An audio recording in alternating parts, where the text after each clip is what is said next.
Hello summoners, welcome back to the channel and a happy new year to everyone. So 1st January 2021, I was thinking what kind of video I should make, and the thought of this Icy Boy came to mind because it was really cool. And Iceman is this amazing character, and it's actually really interesting. When he was released with Archangel, and he was considered the better character of the two. But now I feel like everyone would agree that Archangel is a top 5 mutant character, while Iceman is not even in the top 10. So that is kind of weird, but Iceman still has an insane amount of utility. Here I'm going to try. So the first fight with Mordo, I hope you noticed that we didn't get Astral Evade while the Cold Snap was on, and that is one of his many uses, that while Cold Snap is on, the opponent will not evade, and if it's awakened, then the opponent will have a Cold Snap applied as soon as the fight starts. And it has a pretty decent duration. So if like Iron Patriot evaded, I would have gone for another SP1 that would have reapplied that Cold Snap, and that is basically the game plan. Now I'm running Suicide Masteries here, and while he is immune, I do not think that he is a very suicide friendly character, because again, there are a lot of situations where you just want to use your SP1. Now this is the best ability he has in my opinion, and that is the Ice Armor. While it is active, you can only take 5% damage, so stuff like tanking special attacks is just so incredibly useful. And now, like, if you have a ghost, if you have the hood synergy, you can do that without taking any damage, which is a little bit overpowered. But at the same time, like 5% is not too much. Like, most people are used to that kind of taking that kind of damage because of recoil, and it's just an amazing ability, which still makes him very useful for fighting characters which have a lot of power gain, or do keep in mind, like if you're fighting a Doctor Strange or something, if your armor gets nullified, then it won't work. But also, like, he had one of the best SP3 animations when he was released. He is a pretty old character, and he can still do a lot of work. Like, if you get him as a first 5-star, then you're pretty much set till Act 6. He is triple immune, and Incinerate immunity was something that was not that useful when he came out. But now we have a lot of nodes where you kind of benefit from having Incinerate immunity, and we also have nodes like Hazard Shift, where you ideally want your character to be both poison and Incinerate immune.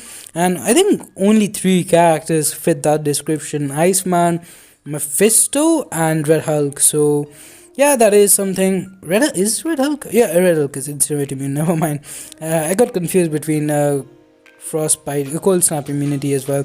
But he is unfortunately not immune to Cold Snap, which is a little bit weird.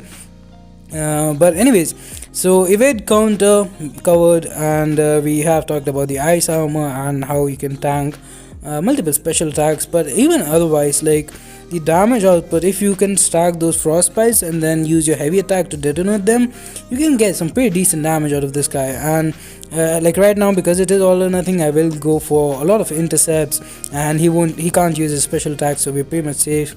Again, his SP3 animations is just amazing. His SP2 can actually do pretty decent amount of damage. I'm sure you saw that in the intro. Although after that your Ice Armor expires, so you do have to worry about that. But overall, I do still believe that he is a very useful character. Now, there is a rule of YouTube and gameplay videos on Marvel Contest of Champions that you cannot make a video without taking them against Realm of Legends Winter Soldier. So yeah, and it's interesting to know that when he was released, I used to play him as a 4-star character all the time, but 5-star shards were just very rare, and we had a very different featured crystal like that had a 20-25% chance of giving that particular character. And I'm sure if you were around at that time, you would have probably seen the Anonymous 2K opening. That's just amazing. Like, if you have not watched that, just search Anonymous 2K Iceman on YouTube, and you should. Like, it's one of the must-watch MCOC videos in my opinion. But yeah, Iceman, I still think very solid character, and if you have him, and if you don't have a better character, he can get you through a lot of stuff, and I would rank him up. And I think like if he was in some other class, then maybe he would still get ranked up, but mutant class is just so stacked in MCOC right now. Like we have some amazing characters who not only have utility but also have some incredible damage, like Magneto or Colossus. Or like Colossus, look at him, he also has the immunities, he has some utility, he can tank because he is a tank, and he also has some insane damage and synergies with other great mutant characters like Omega Red and Emma Frost. And that is a pretty big reason. Like I think Emma Frost in some ways is just an updated and better version of Iceman, but even Emma Frost is kind of underrated, and I don't think people are ranking her up as much. So that is something I do believe. Like if he was in some other class, mutant resources are just so good, like so rare right now, because there are so many good mutants. So that is a factor for sure. But yeah, that is pretty much going to do it for this one. I hope you enjoyed this. If you did, click that like button and subscribe to the channel if you haven't already. New Year resolution, we are going to be even more, like if we already are very consistent on YouTube, I upload a video every single day, but I'm also going to try to live stream every single day. So yeah, hopefully that works out, and stay safe. Bye bye.